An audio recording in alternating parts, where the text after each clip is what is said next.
Hello friends, welcome back to my channel. তো আজকে দেখতে পাচ্ছই চলে এসেছি শান্তিপাড়ায় মেলাতে। তো কি সুন্দর নাগরদোলনাটা লাগছে দেখতে। আর সরি, আমার এবার একটু দেরি হয়ে গেল এখানকার এই মেলাটায় আসার। তো এখানে বিভিন্ন ধরনের খাবার দেখে লোক কি সামলানো যায়। তারপরে কি বিকালবেলা একটু খিদাও পাচ্ছিল, হালকা হালকা খিদা। তো হচ্ছে আমরা দেখো দুজনে মিলে একটা একটা করে নিয়েছি আর খাচ্ছি, বেশ টেস্টি কিন্তু। তো খেয়ে দিয়ে নিয়ে এখন দেখো চলে এসেছে আমার মামাতো বোন মামি, ওরা সবাই চলে এসেছে। ওদের জন্যই আমার বিশেষ করে আসা, কারণ কি আমাকে হচ্ছে ফোন করেছিল বিকালের দিকে, ফোন করে নিয়ে বলল ওরা হচ্ছে আসছে আর হচ্ছে যাবে মেলাতে, আর আমি ছাড়া যাবে না।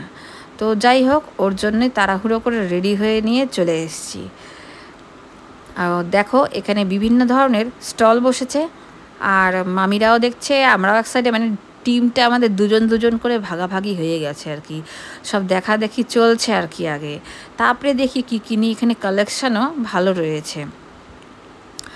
আর যাই হোক, জিনিস তো এগুলো টুকিটাকি কিনতে তো ভালোই লাগে। এখানে শাড়িগুলো বাংলাদেশের লেখা ঠিকই, তো যাই হোক কোয়ালিটি ভালো আসে। কিন্তু আমার মতে মেলাতে এসে শাড়ি না কেনাটাই বুদ্ধিমানের কাজ।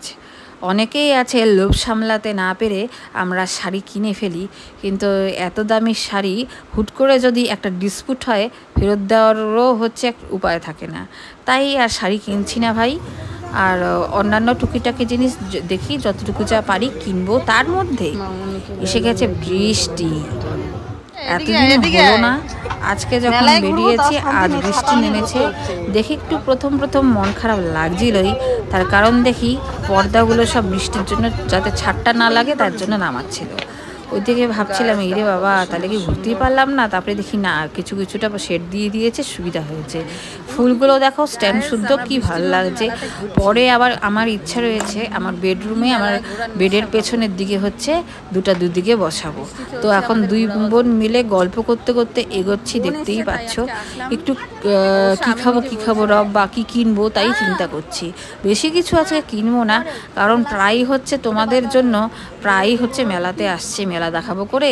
আর ওই ইয়েতে বেশ কিছু করে জিনিস কিনে ফেলছি, ব্যাপারটা হলো তাই। তো এখন আমরা হচ্ছে চড়বো হচ্ছে ড্রাগন রেলে।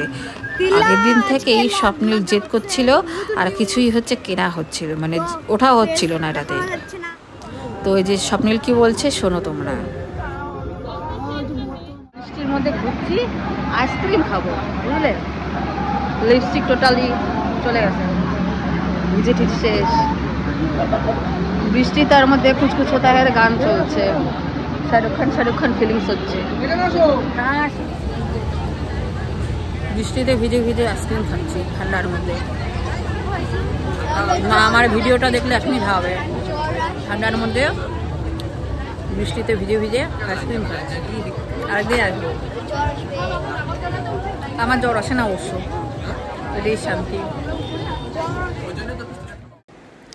তো এখানে দেখো ভাপা পিঠা বানাচ্ছে, দেখতে বেশ কিন্তু ভালোই লাগছে। ওর জন্যই হচ্ছে তোমাদের সাথে শেয়ার করছি। এখানে বিভিন্ন ধরনের হচ্ছে পিঠা রয়েছে, যেমন রয়েছে মালপোয়া, পাটিসাপটা, তারপরে তো দেখতেই পাচ্ছ ভাপা পিঠা, এগুলো হচ্ছে রয়েছে টুকিটাকি। আর কি আছে আমি বলতে পারবো না, তো যতটুকু যা নজরে পড়লো তাই হচ্ছে তোমাদেরকে বললাম। আর কি সুন্দর করে বানাচ্ছে সেটা আবার আমার বিশেষ করে ভালো লাগলো, কেমন কলসির উপরে সুন্দর করে। হ্যাঁ, তো দেখতে বেশ দেখো ধোঁয়াটা উঠছে, দেখতে কিন্তু বেশ মজাদার লাগছে।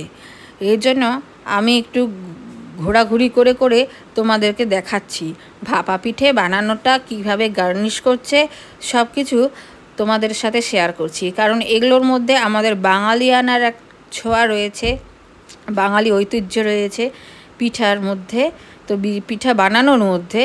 তো দেখো কি সুন্দর করে ভাইটি বানাচ্ছে।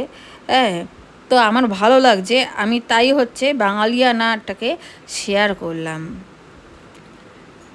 এই পিঠা বানানোর মধ্যে আমাদের কিন্তু একটা আলাদা ইমোশন থাকে, তাই না? আমি তো ভীষণ বানাতে ভালোবাসি, তাই তোমাদের সাথে আর ওইগুলো শেয়ার করছি।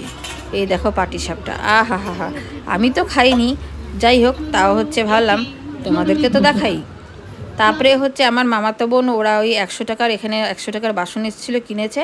তারপরে আমরা এগুলো টুকিটাকি দেখে